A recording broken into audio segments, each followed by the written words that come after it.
And Hartfort Winery, besides making some of the best Pinot Noir and Chardonnay in the world, it makes some small batches of Old Vine Zinfandel from this area that is just incredible. It's more refined, more elegant, but layered with complexity, these wines. So we're going to make our way up the driveway now, and we're going to go taste some of these wines. Okay, these vines we're looking at now are Chardonnay, and if you notice, it's woodsy around here. You see little patches of vines. It's not like before when we were in Napa Valley or in the Canaros region where it's just vineyard after vineyard. Here, it's more spotty. It's a little more like more of the outlining areas of Burgundy here. And what Hartford also specializes is in high-risk vineyards, meaning they're small vineyards and they're in climates, microclimates that are very difficult to grow grapes. So some vintages they would sell off their juice. They would make the wine still and sell it off. And in other vintages, when everything hits right on 8 cylinders, you got wine that is world class. Okay, people, here we are on the business end of Hartfort Winery. Here's where they make the wines. Here's some of the holding tanks. You can't walk through right now because they have a lot going on. They're bottling. We're going to go around and take a look at that too. But I just wanted to show you how small everything is. You'll see when we go to other wineries, it's acres of these tanks. Here, this is it. You go around the corner, there's a few more tanks in there, and then there's the barrel room and the open top containers. And that's about it. Zoom in on the Hartford so they see what we're doing. You want to stand here on the stage? Would that be better?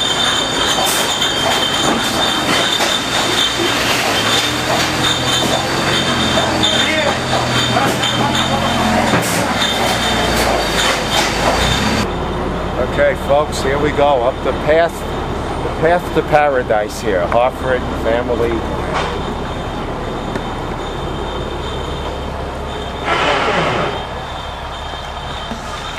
So this is our 2004 Sonoma Coast Pinot Noir, and all of our red wines are unfined and unfiltered, and this one included.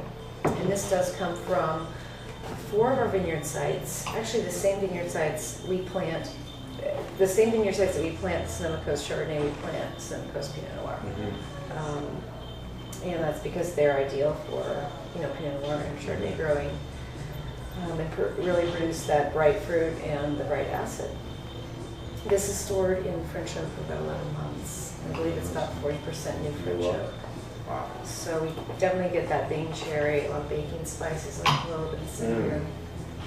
Exactly right smoke, there. yeah, it's kind of nice. A little black cherry too, some red plum I'm picking up in there gently and subtly, not a dominant.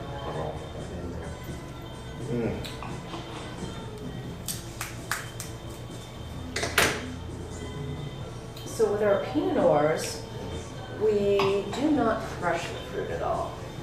We actually hand pick in the very small 40-pound lug bins in the vineyard, and we pick at night to keep the fruit really cool. And if the vineyard is quite a ways away from here, we'll actually store it in the refrigerator.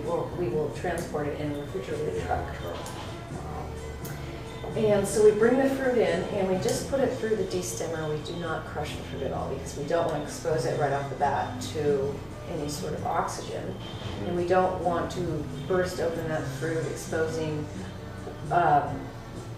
or bringing forth any of the bitter tannin that can come from the skins. Then the of the seeds and and the skins will come right. into play. So we cold soak the whole berries for 5 days at 50 degrees. And we also employ about 2 punch downs a day on that fruit to really extract the color and flavor without undergoing ferment. Then we turn that tank up to 70 degrees and allow those yeasts to come alive from their slumber and start eating the sugar, which converts to alcohol. So we have the 2-week ferment process, and we also do 2 more punch downs every day for more color and flavor. Wow. And I hope folks realize how much goes into making a bottle of wine like this. Right. And even price-wise, wine like this retailing in the low 30s is just incredible. Somebody wants to taste a great Pinot Noir and get this is at the level of some of the top wines that are out there without having to spend $80, $90. Right. Here you go, right here. Look at all that care. Refrigerated trucks, picking at night, labor intensive. The berries, that much care. It's constant intention, a constant checking, constant, very labor intensive, equipment intensive, everything. And we're talking about not many grapes to start with in the first place. You know, the fog is coming up from the coast here through the tributary of the Russian River. And so it hangs out a little bit longer than some of the other areas. I see. So it has a little bit more time under fog, for example. Which Pinot Noir loves. Exactly. And the soil is very loamy. We have very good drainage in this area as well, in the Green Valley.